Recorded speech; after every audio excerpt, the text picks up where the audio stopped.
Welcome to Webline. तांग चू को उसी पर्पल हेयर वाले लड़के की फ़ोटो भेजकर कहता है कि हुआन की सारी वीडियोस इसी लड़के ने वायरल की है। तांग हुआन से पूछता है कि क्या तुम इस लड़के को जानती हो। पहले तो वो मना करती है, पर उसे अचानक से ही याद आ जाता है कि ये तो वही गुंडा है। तांग कहता है कि ये तो एक मामूली गुंडा है, पर कोई बात नहीं, मैं पूरी इन्वेस्टिगेशन करता हूँ कि इसके पीछे मास्टरमाइंड कौन है। आगे ये दोनों घर वापस आ जाते हैं। रात में चू को तांग का मैसेज आता है कि इन सभी के पीछे मास्टरमाइंड और कोई नहीं पर शुआंग है। यह जानकर चू को तो काफ़ी ज़्यादा गुस्सा आता है। वो तांग को कुछ पेपर्स अरेंज करने को कहता है। फिर आगे हम देखते हैं कि शुआंग के डैड शुआंग को उठाने के लिए आते हैं। वो कहते हैं कि चू हमारे घर पर डिनर करने के लिए आ रहा है, तो तुम जल्दी से उठ जाओ। ये सुनकर शुआंग तो शर्माने लगती है एंड बहुत सारा मेकअप लगाकर आती है। चू उसे देखता है तो वो उसे फुल्ली इग्नोर करते हुए चीफ बाई के पास जाता है एंड वो उसे कहता है कि मुझे आपसे कुछ ज़रूरी बात करनी है। तो चीफ बाई उसे अपने स्टडी रूम में ले जाते हैं। आगे हम देखते हैं कि चू उसे कुछ पेपर्स देकर कहता है कि ये पेपर्स आपके बिजनेस से रिलेटेड है। उन सारे पेपर्स को देखकर चीफ बाई तो शॉक हो जाते हैं, क्योंकि उसने बिजनेस में कुछ घपला किया था।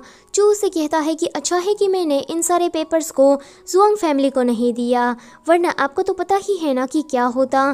तो चीफ बाई उसे कहते हैं कि थैंक यू मेरी मदद करने के लिए। तो चू उसे कहता है कि मैं ऐसे ही थोड़ी ना इन पेपर्स को आपको दे दूंगा, मुझे आपको और कुछ भी बताना है। शुआंग ने जो हुआन को हैरास किया था उन सभी की वीडियो से चू उसे बताता है एंड कहता है कि ये सारी चीज़ें मेरी वाइफ के साथ आपकी बेटी ने की है एंड इसके चलते मेरी वाइफ को मेंटली टॉर्चर हुआ है और उसकी रेपुटेशन भी खराब हुई है। ये सब कुछ जानकर चीफ बाई बहुत ही ज़्यादा गुस्से में आ जाते हैं। वो शुआंग को बुलाते हैं, जोर से उसे एक चाटा लगा देते हैं। वो उसे कहते हैं कि क्या हमने तुम्हें ये सब कुछ करने को सिखाया है? तुम तो एक चुड़ैल बन गई हो, इविल पर्सनैलिटी बन गई हो, जल्दी से चू से माफ़ी मांगो। तो वो माफ़ी मांगने लगती है। तो चू कहता है कि मुझसे नहीं, मेरी वाइफ से माफ़ी मांगो। तो चीफ बाई कहते हैं कि वो उससे भी माफ़ी मांग लेगी। ये सुनकर चू कहता है कि इस तरह से तुम्हें नहीं माफ़ी मांगनी है, तुम्हें पब्लिकली सबके सामने माफ़ी मांगनी है। यह जानकर चीफ बाई तो शॉक हो जाते हैं।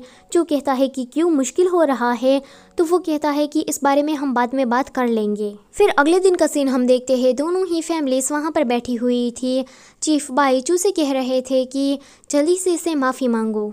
वो माफ़ी मांगने के लिए चाह ही रही थी, पर चूँकि डैड कहते हैं कि इसकी कोई ज़रूरत नहीं है, ये तो बस एक छोटा मोटा मामला है। तो चू कहता है कि क्या कहा, ये एक छोटा मोटा मामला है? मेरी फ्यूचर वाइफ की रिस्पेक्ट की आपको क्या कोई कदर नहीं है? एंड वो चीफ बाई से कहता है कि अच्छा है कि मैंने इन सारे सबूतों को पुलिस को नहीं दिया, वरना आपको तो पता ही है ना कि शुआंग के साथ क्या होता। चीफ बाई कहते हैं कि तुम्हें क्या चाहिए? तो वो कहता है कि मैं बस चाहता हूँ कि पब्लिकली वो मेरी वाइफ के सामने माफ़ी मांगे, बस इतना ही चाहता हूँ।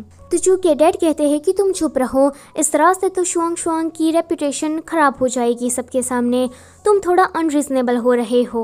हुआन भी चू से कहती है कि मैं ठीक हूँ, माफ़ी मांगने की उसे कोई भी ज़रूरत नहीं है। ये सुनकर चीफ बाई हुआन को एक क्रेडिट कार्ड देते हैं। वो कहते हैं कि इसमें बहुत सारे पैसे हैं, तुम इससे कंपनसेशन के तौर पर ले सकती हो। हुआन तो नहीं ले रही थी, पर चू की माँ उसे ज़बरदस्ती पकड़ा देती है। तो चू उसे उसका क्रेडिट कार्ड वापस लौटाते हुए कहता है कि मुझे ये सब कुछ नहीं चाहिए, मुझे बस मेरी वाइफ की रिस्पेक्ट वापस चाहिए। तो चीफ बाई कहते हैं कि अच्छा ठीक है, मैं कुछ करता हूँ। फिर अगले दिन हम देखते हैं कि हुआन जब कंपनी जाती है तो वहीं औरत हुआन के पास आती है। हुआन तो डर जाती है कि कहीं फिर से वो उसे चाटा ना मार दे, पर वो औरत उसके सामने झुककर माफ़ी मांगती है। साथ में ये भी कहती है कि उसी ने ही उन सारे वीडियोस को वायरल किया था। हुआन तो समझ जाती है कि चीफ बाई ने ही ये उस लड़की से करवाया होगा। आव्यांग उसकी एक वीडियो बना रहा था एंड उसे ऑनलाइन पोस्ट भी कर देता है, ताकि सबको पता लग जाए कि हुआन ने कुछ भी नहीं किया है एंड उनकी कंपनी की रेपुटेशन भी फिर से ठीक हो जाए। आव्यांग ने हुआन के लिए इतना कुछ किया था तो वो उसे थैंक यू कहती है। तो आव्यांग पहले तो उसकी थोड़ी तारीफ करता है एंड बाद में उसे कहता है कि मैंने सुना है कि तुम जिससे एंगेज्ड हो वो तो कोई अंकल है। तो हुआन उसे कहती है कि पर हम दोनों का रिलेशन बहुत ही ज़्यादा अच्छा है। ये सुनकर आव्यांग को थोड़ा बुरा लगता है, पर वो हुआन से कहता है कि काम का वक्त ख़त्म हो गया है तो मैं तुम्हें घर पर छोड़ देता हूँ। तो वो कहती है कि ज़रूरत नहीं है, मेरा फियांसे मुझे लेने के लिए आ रहा है। तो आव्यांग उसे कहता है कि कोई बात नहीं। आगे वो दोनों साथ में एलिवेटर के जरिए ग्राउंड फ्लोर तक जाते हैं, जहाँ पर चू आया था। हुआन चू को देखकर उसके गले लग जाती है तो अव्यांग कहता है कि ये कौन है। तो हुआन कहती है कि ये मेरे फियोंसे है और चू से कहती है कि ये मेरे डिजाइनिंग डायरेक्टर है। अव्यांग चू को हेलो कहता है पर चू को अव्यांग कुछ ठीक नहीं लग रहा था तो वो हुआन को लेकर वहाँ से जाने लगता है। उन दोनों को जाता हुआ देखकर अव्यांग अपने मन में कुछ सोचने लगता है। सो इसी के साथ ये वाला चैप्टर होता है यहीं पर ही खत्म। Don't forget to like share and subscribe. Thank you for watching.